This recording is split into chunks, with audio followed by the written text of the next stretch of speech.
Yo guys, ay mumukbang natin yung ginawa ko kanina na salad.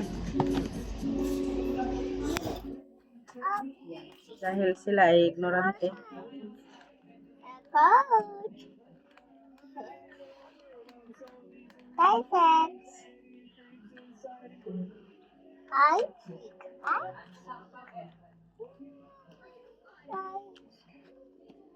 Yung mga anak ko guys, hindi nakain ng mga gulay-gulay.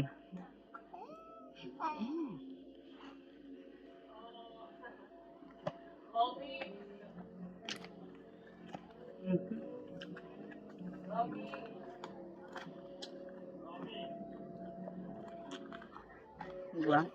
Kailangan na natin magsipag guys para makapag-harvesting tayo. So, nag-harvest na ako ng isang pipino.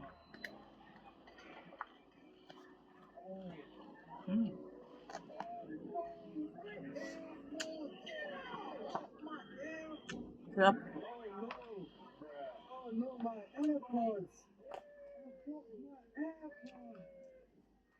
Mm.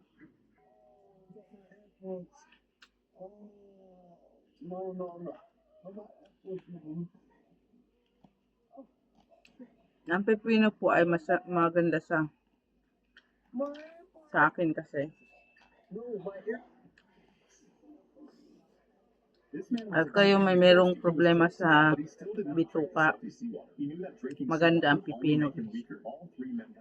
They had no food and no fresh water. Their situation felt like a terrible punishment. Suddenly, Sam shouted loudly. The other two quickly looked at him. They thought he had found something, but they were surprised because Madali yan to gawin guys. Sam said, "I know how to draw sheep without wasting." Cabbage, He started drawing on repolyo, first. He drew the left two pipino, lines.